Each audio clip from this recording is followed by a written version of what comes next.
आप परम आदरणीय रेणु सिंह जी को सुन रहे थे और निश्चय ही मुझे आने में देरी हुई। मैं यहाँ गंगजला रेलवे ढाला के गिर जाने के बाद करीब 35 मिनट मैंने इंतज़ार किया और मुझे इंतज़ार करना भी चाहिए। खास करके सहरसा के जनप्रतिनिधियों को तो लोगों को ऐसे भी रोकना चाहिए कि ढाला भी खुली रहे तो उन्हें पार नहीं करने देना चाहिए। लेकिन मैं आज इस मंच से आपको विश्वास दिलाता हूं कि सहरसा में बंगाली बाजार रेलवे ढाला बनकर रहेगा और इसी बार बनेगा, इसी साल बनेगा। अधिकांश गांठें खुल गई है, 1-2 गांठें बची हुई है, वो भी खुल जाएगी। ये मेरा आत्मविश्वास है, आपका आशीर्वाद है और आपकी शुभकामनाएं हमारे साथ है। हेल्पिंग बिहार फाउंडेशन के बैनर तले आज मुझे बोलने का मौका मिला है। मैं पिछले वर्ष भी आया था और यह बेहतरीन कार्यक्रमों में शुमार है जिन कार्यक्रमों में मैं जाता रहा हूँ। सम्मानित मंच, सम्मानित प्रसाल और सबसे महत्वपूर्ण प्यारे बच्चे और इस देश के भविष्य बनाने वाले परम आदरणीय शिक्षक वृंद, एक से एक नामी शिक्षक इस प्रसाल में मौजूद हैं। ये बड़ा ही गर्व का क्षण है। सबसे पहला प्रश्न ये उठता है कि शिक्षा है क्या। शिक्षा की बहुत सी परिभाषाएं दी गई।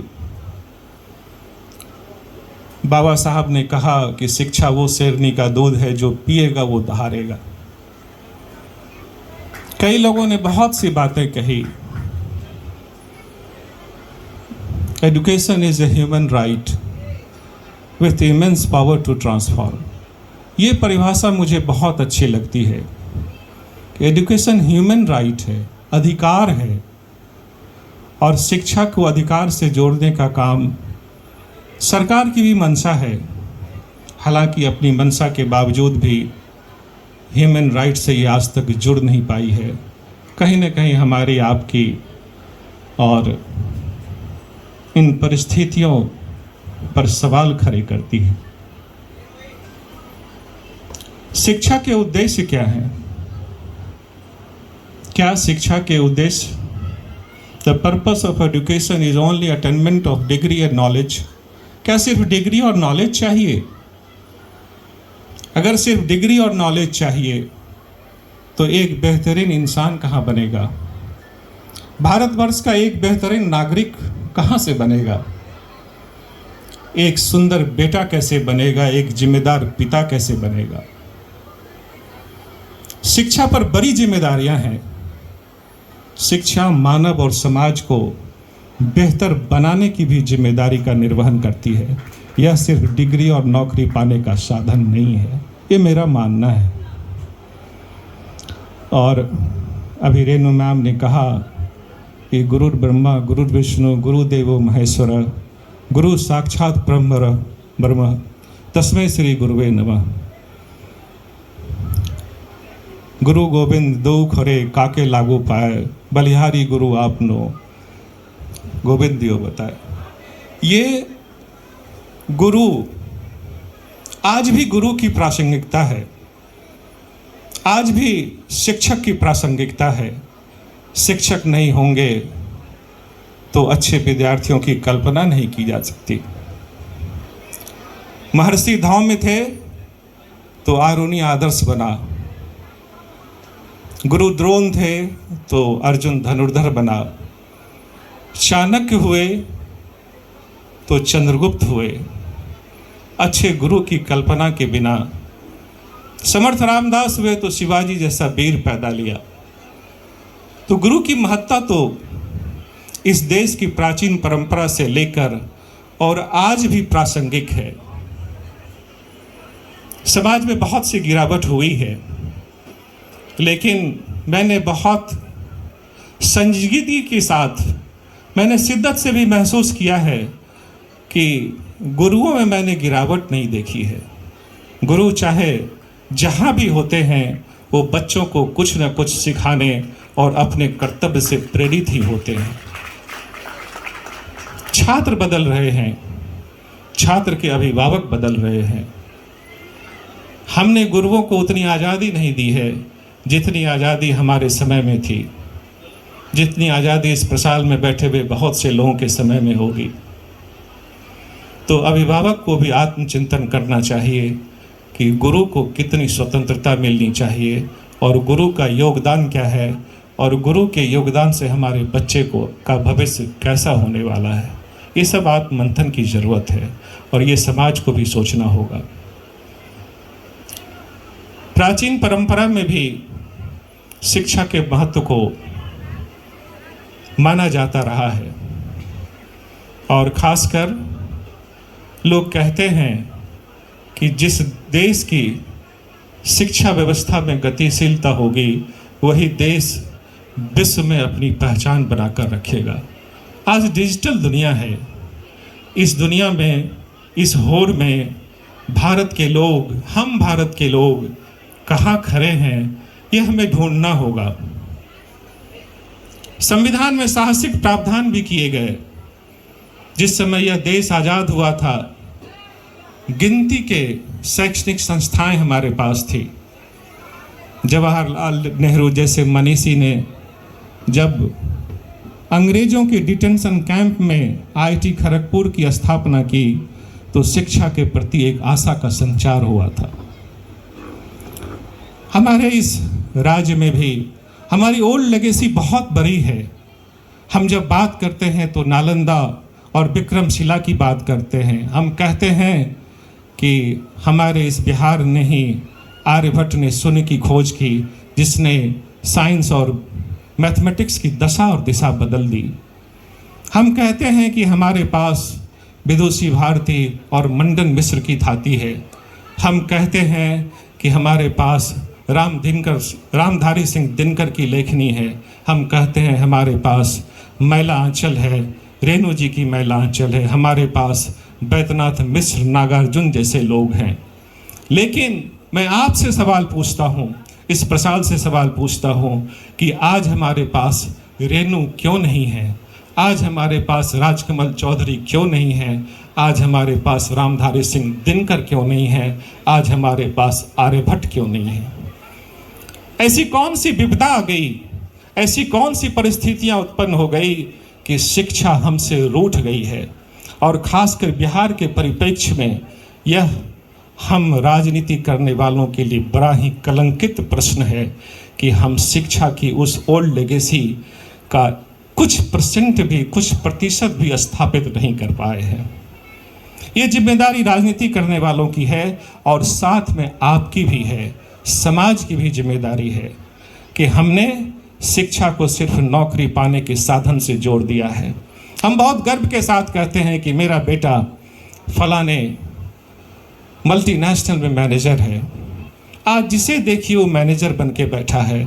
कोई ग्रुप मैनेजर है, कोई फ्लोर मैनेजर है, कोई सेटिंग का मैनेजर है, कोई बड़ी कंपनी में मैनेजर है। आखिर आदमी कब बनेगा? तो ये बिहार के लिए बड़ा ही शर्म का विषय है और बिहार को अपनी ओल्ड लेगेसी के साथ साथ शिक्षा को भी फिर से व्यवस्थित करना होगा, शिक्षा को भी फिर से सामने लाना होगा। अब मैं बच्चों की बात करूंगा। बच्चों, मैं आपको बताना चाहता हूं कि आपके जीवन में मोटिवेशन के 3 बड़े शब्द हैं। पहला शब्द है पैशन, कुछ कर दिखने का पैशन, कुछ कर दिखाने का पैशन।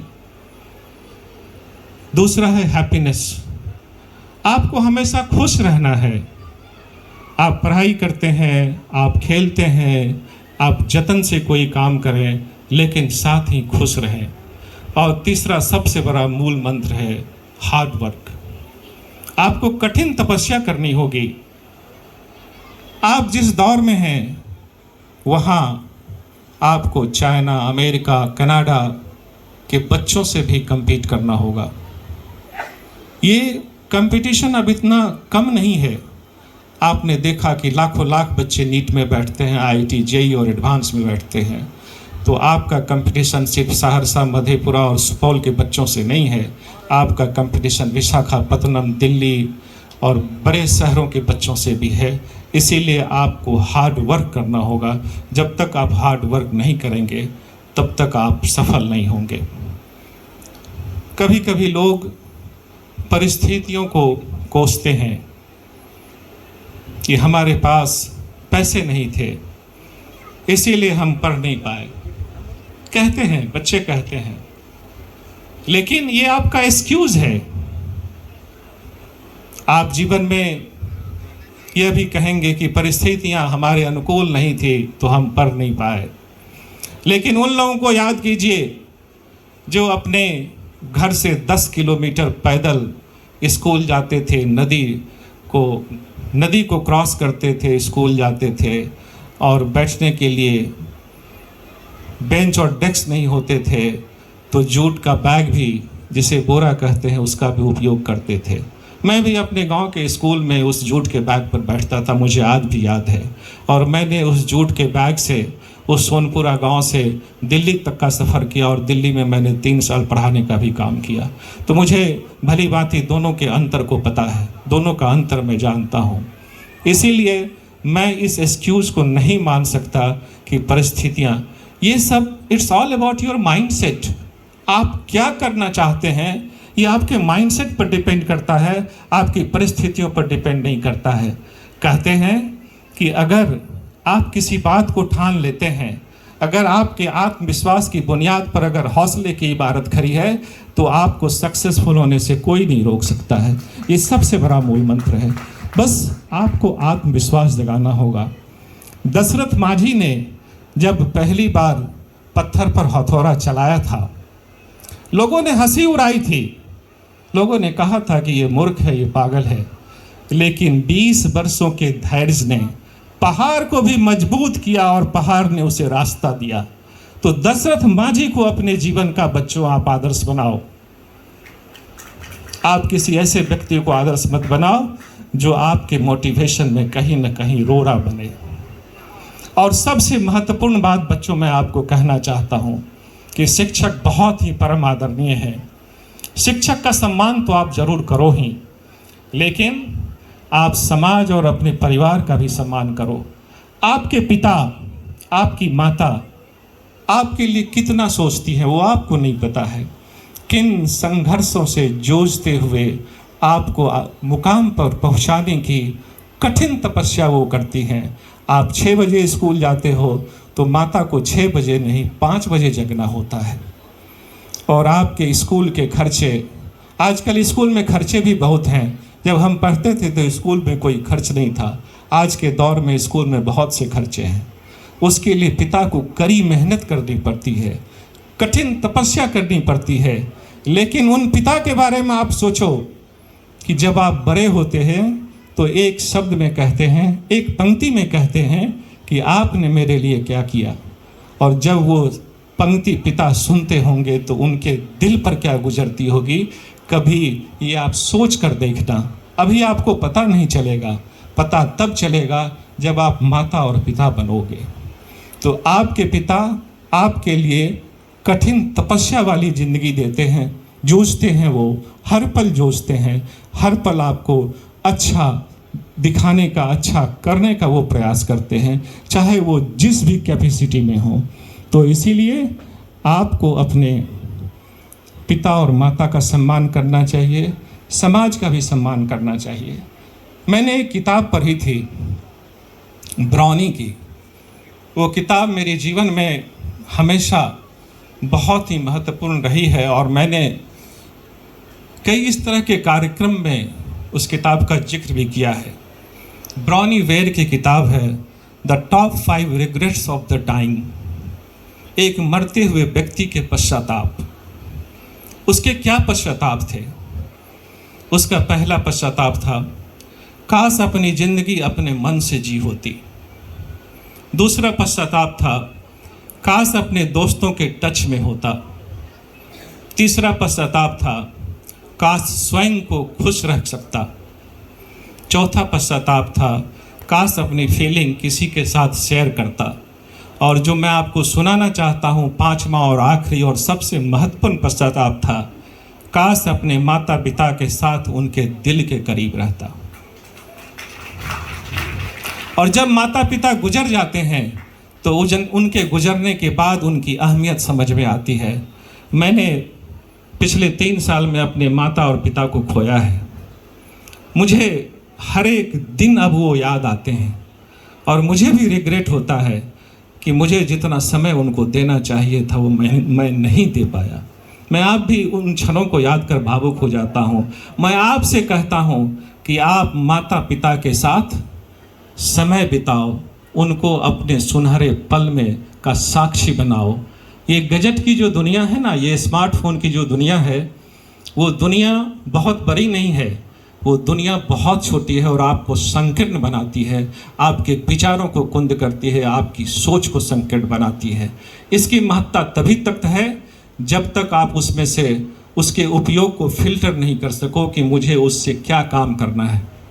लेकिन अभी मैं देखता हूँ कि परिवार एकांकी हो गया है। बच्चे कहीं किसी कोने में बैठकर मोबाइल देख रहे हैं, हम पिता भी कहीं किसी कोने में बैठकर मोबाइल देख रहे हैं, परिवार का हर एक सदस्य मोबाइल देख रहा है। इनसे दुनिया बदलने वाली नहीं है। लेकिन जब आप परिवार के साथ सम्मिलित रूप से बैठोगे तो आपको, जब आप बुरे होगे तब आपको महसूस होगा, आपको रिग्रेट नहीं होगा कि हमने अपने माता पिता को समय नहीं दिया था।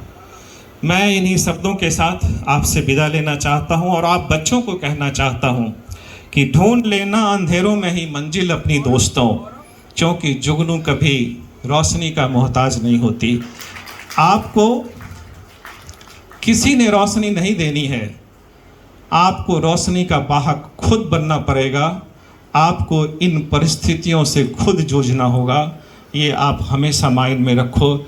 एक अच्छा नागरिक बनो, एक अच्छा भाई बनो, एक समाज का अच्छा बेटा बनो और इस देश और दुनिया, अपने समाज और खुद के लिए जीने की कला सीखो। बहुत बहुत धन्यवाद हेल्पिंग बिहार फाउंडेशन का और ख़ास करके इनके स्पॉन्सर का भी बहुत धन्यवाद कि आपकी मेहनत और आपके सामर्थ्यवान सपोर्ट के साथ यह कार्यक्रम आयोजित हो सका। आशीष जी का विशेष रूप से धन्यवाद।